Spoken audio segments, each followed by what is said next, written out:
ఆదికాండము 28వ అధ్యాయం 20 నుండి. అప్పుడు యాకోబు, నేను తిరిగి నా తండ్రి ఇంటికి క్షేమముగా వచ్చున్నట్లు దేవుడు నాకు తోడయ్యుండి నేను వెళ్ళుచున్న ఈ మార్గములో నన్ను కాపాడి తినుటకు ఆహారమును ధరించుకొనుటకు వస్త్రములను నాకు దయచేసిన ఎడల యెహోవా నాకు దేవుడయ్యుండును. మరియు స్తంభముగా నేను నిలిపిన ఈ రాయి దేవుని మందిరమగును. మరియు నీవు నాకిచ్చు యావత్తులో 10వ వంతు నిశ్చయముగా నీకు చెల్లించదనని మొక్కుకొనెను. ఇక్కడ ఒక సమయంలో మంచి నిద్రపోయాడు ఒక స్థలంలో. మరక్కడ అతడు మంచి స్వప్నం చూశాడు.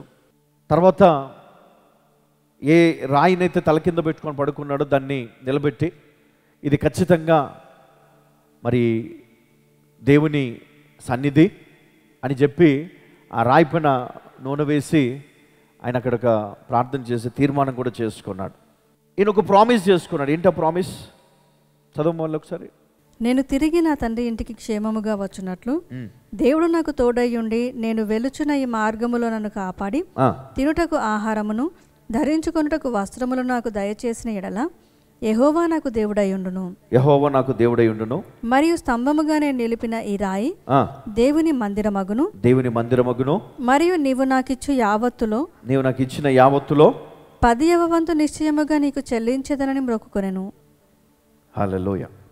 మరి నిజంగా అతని లైఫ్లో మనం చూస్తే ఏషావుగా నటించి తన తండ్రి దగ్గర నుంచి ఆ ఆశీర్వాదాలను ఆయన తీసుకోవడం జరిగింది. ఇక్కడ ఒక విషయం నేను చెప్పాలని ఆశపడతా ఉన్నాను. జీవితంలో తన తండ్రి ఇంకా లాస్ట్ స్టేజ్లో ఉన్నప్పుడు తన పెద్ద కుమారుని పిలిచాడు. పెద్ద కుమారునికి ఒక మాట చెప్పాడు, నువ్వు వెళ్ళి వేటకు పోయి అడవికి పోయి ఒక మంచి అంటే వేటాడి ఒక జంతువుని ఏదైనా తీసుకొని రా, మంచిగా దాన్ని వండి నాకు పెట్టు, నేను తిని నేను ఆశీర్వదిస్తానంట. ఒక్కటిక్కడ మనం ఆలోచన చేద్దాము. ఈ మాట తన భార్య విని తన చిన్న కుమారుని పిలిచి నువ్వు వెంటనే ఎక్కడికో కాదు, మన దగ్గర ఉన్నటువంటి ఆ మందలో నుంచి ఒక మంచి మేకపిల్లని తీసుకొని రా, మీ నాయనకి నచ్చినట్టు నేను వండి పెడతా, ఏషావుకు నువ్వు ఆశీర్వదిస్తానన్నాడు. నిన్ను ఆశీర్వదించాలని ఆమె ఆశపడింది. మేకపిల్ల ఎక్కడుంది? ఇంట్లోనే ఉందా? మరి ఎందుకు నువ్వు అడవికి వెళ్ళి తీసుకొని రా అన్నాడు?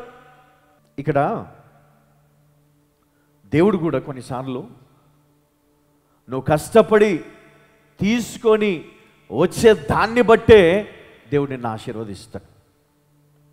అందుకే నువ్వు ఏదైతే నువ్వు కష్టపడి సంపాదించి తీసుకొని వస్తావో అది ఆయన దగ్గర తీసుకొని రా, అది ఆయన తిని తృప్తి పొంది నిన్ను ఆశీర్వదిస్తాడు. ఇది ఏషావుకి ఇవ్వబడిన మాట. ఆయన వెళ్ళిపోయాడు, చాలా సంతోషంగా వెళ్ళిపోయాడు. ఈలోపు కుట్ర జరిగిపోయింది.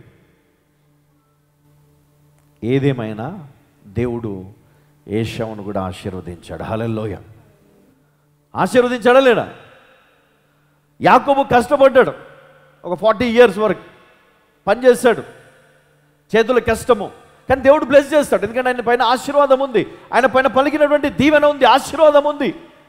మరి ఆయన మొక్కుబడి చేసుకున్నాడు దేవునితోటి, అయ్యా నువ్వు నన్ను ఈ విధంగా నన్ను ఆశీర్వదిస్తే, నా ప్రయాణంలో నాకు తోడై ఉండి, నాకు ఆహారం, నాకు బట్టలు, నాకు ప్రతిదీ నువ్వు ఇస్తే కనుక ఇదిగో ఈ స్థలమును నేను మందిరాన్ని కడతానని. నిజంగా మరి ఈరోజు మన లైఫ్లో కూడా మనం ఇచ్చే ఆ టైడ్ కానీ ఆ యొక్క ఆఫరింగ్ కానీ మనం ఏదో ఇస్తున్నాము అన్నట్టు కాకుండా అది దానివల్ల దేవుడు నన్ను ఆశీర్వదిస్తాడు అని గనక మనము దానిని ఇచ్చినప్పుడు నిజంగా దేవుడు బ్లెస్ చేస్తాడు. ఇక్కడ ఒప్పందం జరిగింది. ఇక్కడ ఏం చేశాడు? ఈయన ప్రామిస్ చేసుకున్నాడు. అబ్రహాం ఏమో ఇచ్చాడు, యాకోబేమో ప్రామిస్ చేసుకున్నాడు, నేను ఇస్తాను. ఈరోజు ఎంతమంది ఒప్పందం చేసుకున్నారు మీ లైఫ్లో? ఎంతమంది హన్నాలాగా ఒప్పందం చేసుకొని దుఃఖించటం మాని సంతోషంగా మీ లైఫ్లో దేవుడు ఇస్తాడన్న నిరీక్షణతో ముందుకెళ్తున్నారు? ఎంతమంది ఈరోజు అబ్రహాములాగా విశ్వాసముతో దేవునికి ఇస్తున్నారు? చాలామంది ఫెయిల్ అయ్యేది అక్కడే. మనం అన్నీ చేస్తాం, ప్రార్థన గంటలు గంటలు చేస్తాము, పాటలు అన్నీ చాలా మంచి విశ్వాసంతో చేస్తాము, కానీ మనం ఇచ్చే ఆఫరింగ్, టైత్, థ్యాంక్స్ గివింగ్ విశ్వాసముతో నమ్మకంగా మనం ఇస్తున్నామా? లేదు. ఆ విషయంలో మనం ఫెయిల్ అవుతున్నాం. అందుకనే మన లైఫ్లో మనము గ్రోత్, సక్సెస్కి బదులు మనం డౌన్ఫాల్ చూస్తూ ఉన్నాం. మన లైఫ్లో డౌన్ఫాల్ చూస్తూ ఉన్నాం. మనం చేసుకున్న ఒప్పందాన్ని కొన్నిసార్లు నిర్లక్ష్యం చేయడమో, లేకపోతే మన పరిస్థితులను బట్టి, అక్కడ ఉన్నటువంటి పరిస్థితులను బట్టి మనం మార్చుకొని మన సొంత నిర్ణయాలతో మార్చుకోవడం. ఒకసారి ఒప్పందం చేసుకున్న తర్వాత అది జీవితాంతమో ఉంటుంది. దేవునితో నువ్వు చేసుకున్నటువంటి ఒప్పందము ఇది ఒక బంధముతో ముడివేయబడి ఉంది. రిలేషన్ దీంట్లో మరి ముడిపడి ఉంది. దాన్ని అంత ఈజీగా నువ్వు కట్ చేయలేవు, అంత ఈజీగా నువ్వు మర్చిపోలేవు. అది ఎప్పటికప్పుడు నీ జ్ఞాపకమో రావాలి, గుర్తు పెట్టుకోవాలి. ఈఎంఐ ఎంతమంది గుర్తుంటుందండి? ఈఎంఐ ఎంతమంది గుర్తుంటుంది? క్రెడిట్ కార్డ్ పేమెంట్స్ ఎంతమంది గుర్తుంటాయి? అందరికీ. టైత్ కరెక్ట్గా ఇవ్వాల్సిన టైంకి ఎంతమంది గుర్తుంటుంది? అందుకే సక్సెస్ రేషియో పూర్తిగా 1% ఉంది. ఎందుకు సక్సెస్ కావట్లేదు నేను? ఎందుకు బ్లెస్ అవ్వట్లేదు నేను? ఎందుకు నా పరిస్థితి మారట్లేదు? ఎప్పుడు పక్కన దగ్గర దోపడే మన, ఎప్పుడు పక్కన దగ్గర దోపడే కదా.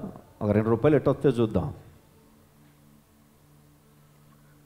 నువ్వు ఇచ్చువానిగా ఉండి చూడు, దేవుడు నిన్ను ఇచ్చువానిగా తలగానే ఉంచుతాడు. హల్లెలూయా, హల్లెలూయా.